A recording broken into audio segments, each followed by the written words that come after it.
गाली दे रहे हैं निर्वाचित मुख्यमंत्री को सर। यही संस्कार सिखाते हैं आप लोग। आरएसएस की शाखा में यही संस्कार सिखाया जाता है। 3 बार के लोकप्रिय मुख्यमंत्री को गाली दी जा रही है सर। इनका प्रदेश अध्यक्ष गाली दे रहा है। धन्यवाद मान्यवर, आपने फाइनेंस बिल पे मुझे अपनी बात कहने का मौका दिया। मान्यवर, मैं अवध के क्षेत्र से आता हूं, सुल्तानपुर से, उत्तर प्रदेश के, और वहां के अवधि के एक बड़े अच्छे कवि हुए रफीक सादानी साहब। उन्होंने अवधि में एक लाइन लिखी कि जब जब चुनाव आवत है, भात मांगा पुलाव आवत है। भारतीय जनता पार्टी की हालत यही है मान्यवर। इनकी सरकार, चुनाव आ जाए तो पेट्रोल का दाम कम, डीजल का दाम कम, गैस का दाम कम, सीएनजी का दाम कम, पीएनजी का दाम कम, सारी चीजों में महंगाई कम। चुनाव बीत जाए तो पेट्रोल का दाम महंगा, डीजल का दाम महंगा, गैस के सिलेंडर का दाम महंगा, सीएनजी का दाम महंगा, पीएनजी का दाम महंगा, सारा कुछ महंगा करने में लग जाते हैं। इसका मतलब महंगाई से कोई आपका गोपनीय समझौता है मान्यवर, कोई गोपनीय समझौता है।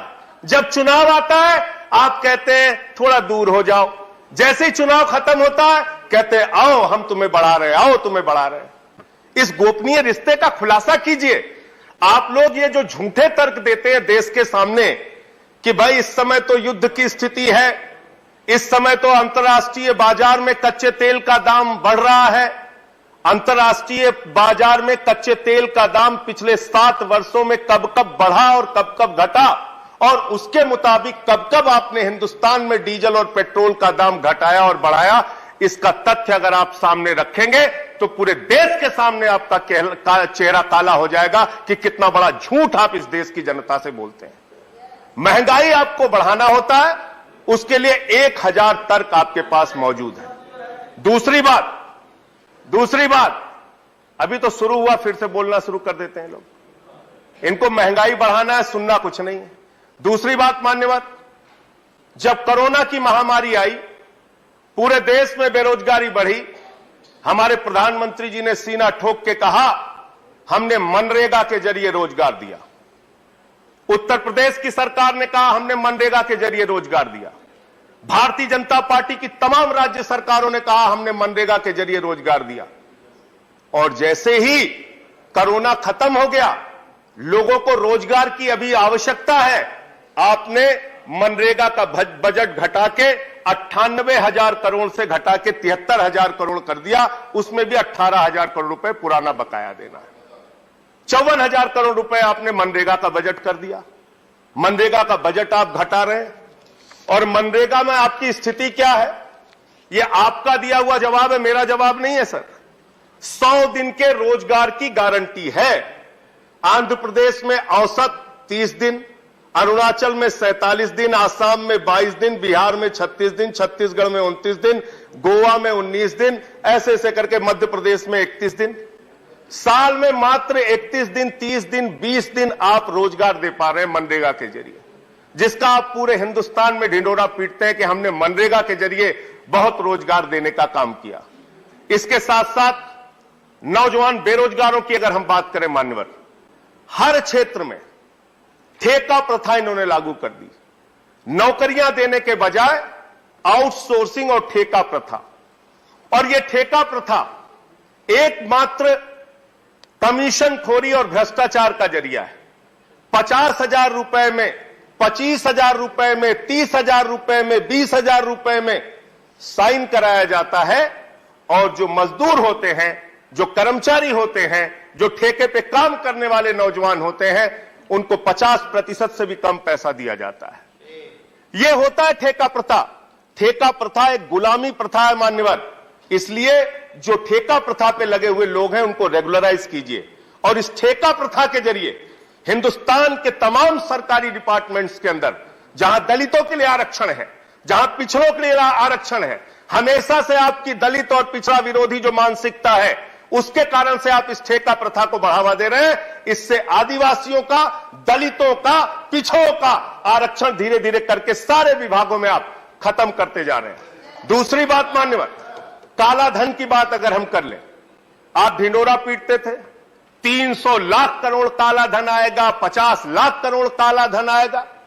आपके राज में काला धन आना तो दूर की बात है, काला धन बढ़ गया। काला धन बढ़ता जा रहा है आपके राज में। कौन कौन से लोग हैं उसका भी खुलासा कीजिए। किसका काला धन है जो बढ़ा है? बीजेपी के नेताओं का है कि उद्योगपतियों का है कि अधिकारियों का है कि कर्मचारियों का है? किसका काला धन है? कहां से काला धन बढ़ गया? इसका खुलासा कीजिए।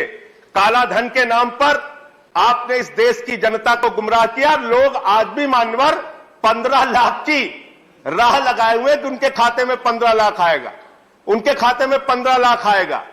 15 लाख छोड़ दीजिए, 2 करोड़ रोजगार की बात आपने कही, रोजगार आप खत्म करते जाते हैं।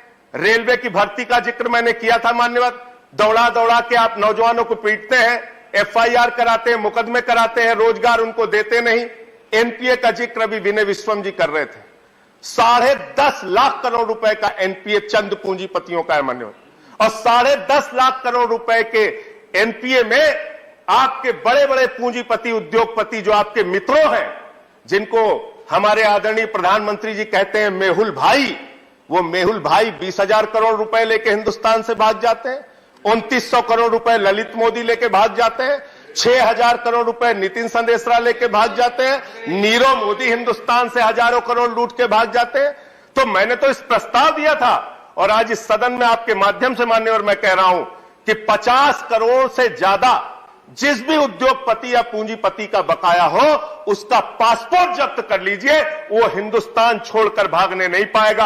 अगर वो हिंदुस्तान छोड़कर भाग रहा है तो इसका मतलब लूट में कहीं ना कहीं हिस्सेदारी है। उसको भगाने का काम आप करते हैं, उसको भगाने का काम करते हैं। एक गरीब आदमी मान्यवर 10,000 रुपए का अगर कर्जा ले ले तो उसका कॉलर पकड़ के आप हवालात में बंद कर देते हैं। एक किसान अगर 20,000 का कर्जा ले ले उसका कॉलर पकड़ के आप उसको जेल में बंद कर देते हैं। लेकिन 20-20 हजार करोड़ रुपए, 10-10 हजार करोड़ रुपए विजय माल्या लेके भाग गया, आज तक वो हिंदुस्तान नहीं आ पा रहा है। तो ये पूंजीपतियों के साथ लूट और लूट के बाद उनको भगाने का जो धंधा चल रहा है, इसको रोकने का एकमात्र तरीका है 50 करोड़ से ज्यादा जो भी कर्जदार हैं उनके पासपोर्ट आप जब्त करने का काम कीजिए। मान्यवर, यहां बताया गया हमने ये कर दिया, हमने शिक्षा में ये किया, हमने स्वास्थ्य में ये किया। 130 करोड़ की आबादी वाले मुल्क का शिक्षा का बजट मात्र 2%।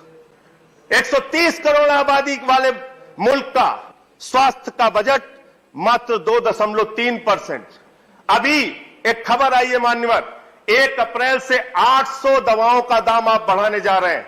800 दवाओं का 10.5%, 10.7% 800 दवाओं का दाम आप बढ़ाने जा रहे हैं। और उसमें तमाम दर्द की दवा है, पैरासिटामॉल जैसी दवा है।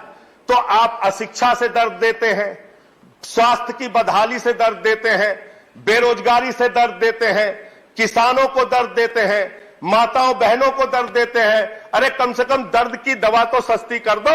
दर्द की दवा भी महंगी करते जा रहे हो, दर्द भी देते हो, दर्द की दवा भी महंगी करते जा रहे हो।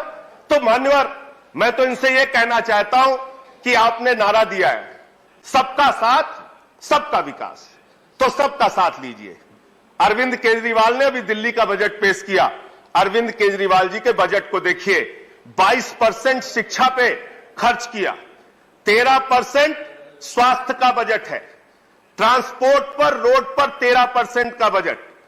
दिल्ली की सरकार मान्यवर जब आई थी तो 30,000 करोड़ का बजट था, आज 75,000 करोड़ का बजट दिल्ली की सरकार ने पेश किया। 2.5 गुना बजट बढ़ाने का काम किया। एक ईमानदार सरकार चला के दिखाई। अरविंद केजरीवाल जी को गाली गलौज करना छोड़ दो, इनकम टैक्स अफसर है, बुला के बैठा लिया करो साथ में, कुछ सिखा देंगे बजट कैसे बनता है। शिक्षा पे, स्वास्थ्य पे, बिजली पे, पानी पे। और बिजली पे मान्यवर जिस पे सबसे ज्यादा हल्ला मचाते हैं लोग कि अरे दिल्ली वाले तो फ्री बिजली पा रहे हैं, फ्री बिजली पा रहे हैं, फ्री बिजली पा रहे हैं। बिजली का बजट मालूम है आपको? मात्र 4%। मात्र 4% बजट में दिल्ली की जनता को हम लोग 300 यूनिट बिजली फ्री देने का काम करते हैं। सीखो कुछ अरविंद केजरीवाल से, सीख लो आप लोग। और आप लोग क्या करते हो? फिल्म के पोस्टर पे राजनीति कर रहे हो, फिल्म के पोस्टर पे राजनीति कर रहे हो। मैं तो मान्यवर आपके जरिए इनसे मांग करना चाहता हूं कश्मीरी पंडितों के दर्द पर मजाक करना और राजनीतिक ड्रामा करना बंद कीजिए और इस बजट में प्रावधान कीजिए कि कश्मीरी पंडितों के पुनर्वास के लिए कम से कम 20,000 करोड़ रुपए आपकी सरकार खर्च करेगी। प्रावधान कीजिए। और मैंने तो प्रस्ताव रखा था, सारे सांसद अपने 1 साल की निधि कश्मीरी पंडितों के पुनर्वास के लिए लगाएं। आप राजनीति कर रहे हैं और यहां विनय सहस्त्र बुद्धे साहब बैठे हुए हैं। आपकी भाषा सुनता हूं, मैं बड़ा प्रभावित होता हूं सर आपसे। आपकी भाषा सुन के मैं बड़ा प्रभावित होता हूं। आदरणीय शुक्ला जी बैठे हैं। अरे थोड़ा ये भाषा, ऐसे बोलने की भाषा अपने नेताओं को सिखाइए। खत्म कर रहा हूं सर। हो गया। इनके प्रदेश अध्यक्ष भारतीय जनता पार्टी नहीं, ऐसे नहीं। यही संस्कार सीखते हैं आप लोग।